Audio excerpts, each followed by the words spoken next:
Assalamualaikum kawan-kawan, apa kabar? Video kali ini kita akan membahas mengenai pembuatan roti ditinjau dari segi ilmu kimia. Kalian pasti sudah tidak asing dengan makanan satu ini bukan? Tapi apakah kalian tahu kalau pada pembuatan roti yang sederhana terdapat beberapa macam reaksi kimia yang cukup kompleks loh.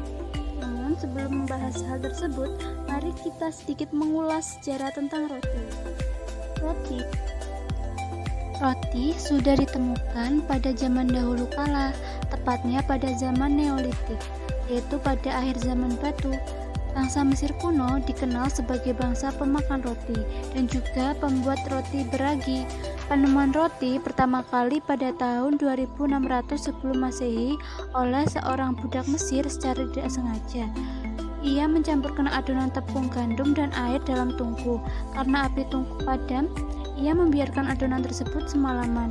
Keesokan harinya ketika adonan tersebut dipanggang, jadi roti yang empuk dan gurih.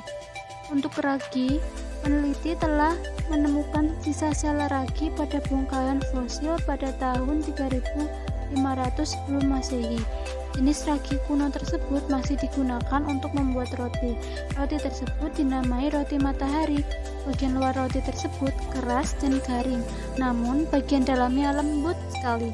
Pada sekitar 100 tahun sebelum Masehi, penduduk Romawi menjadikan roti sebagai makanan pokok dan bahkan mendirikan sekolah khusus untuk membuat roti. Ada berbagai macam jenis roti, mulai dari yang sederhana, juga ada yang mewah. Karena kita hanya ingin melihat pembuatan secara umum, maka kita akan menggunakan bahan yang sangat mendasar saja ya.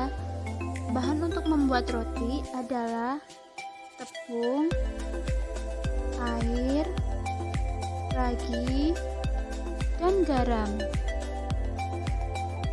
Sebelum masuk ke inti, mari kita lihat dulu yuk cara paling sederhana untuk membuat roti. Tahap pertama merupakan tahap pencampuran,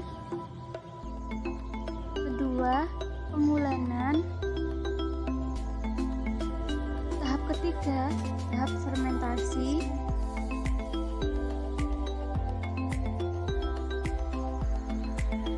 tahap terakhir yaitu pemanasan.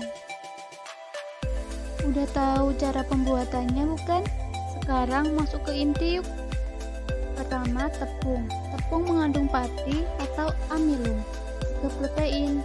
Protein di dalam tepung ada dua macam, yaitu gliadin dan glutenin. Ketika tepung ditambahkan air, maka molekul air ini akan mengikat kedua protein tersebut menjadi jaringan protein baru, yaitu jaringan gluten. Ada sedikit info menarik tentang gluten ini. Tahukah kalian kalau ada beberapa orang yang alergi dengan makanan yang mengandung gluten? Pada pencernaan orang-orang tersebut menganggap bahwa gluten merupakan zat asing dan berbahaya, sehingga menyebabkan alergi. Kalau kalian perhatikan, pada kebanyakan kemasan produk makanan ada peringatan informasi alergen, produk mengandung gluten, dengan tulisan yang dicetak tepung. Namun saat ini sudah banyak produsen makanan yang peduli konsumen.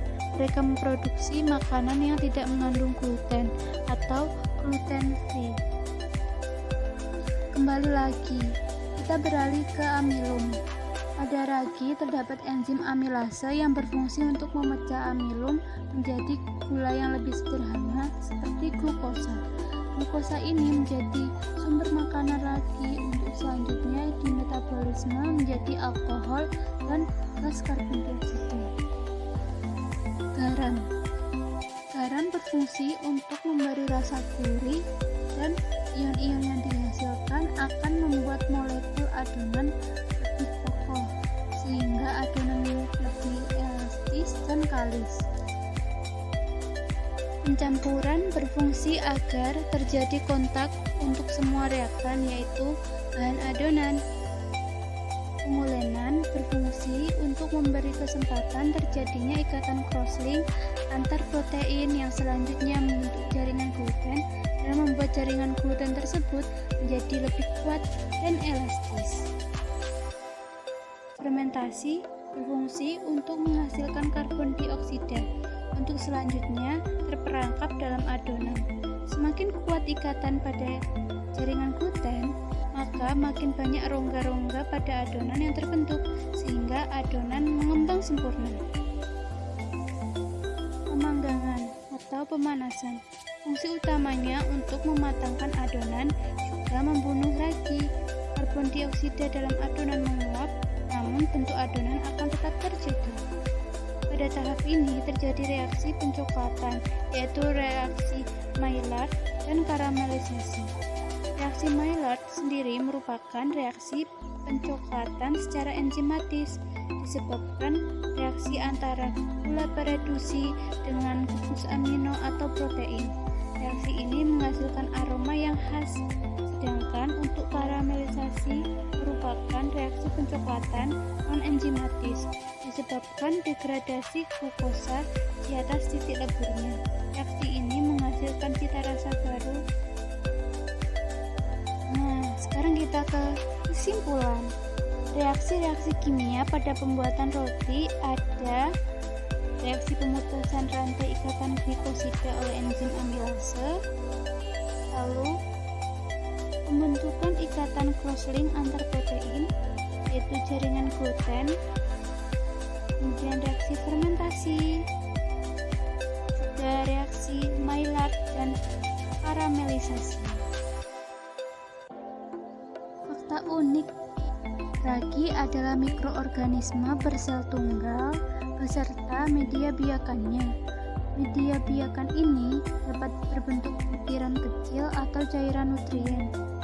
Mikroorganisme yang digunakan dapat berupa bakteri atau fungi. Untuk ragi roti sendiri merupakan sejenis fungi bernama latin Saccharomyces cerevisiae.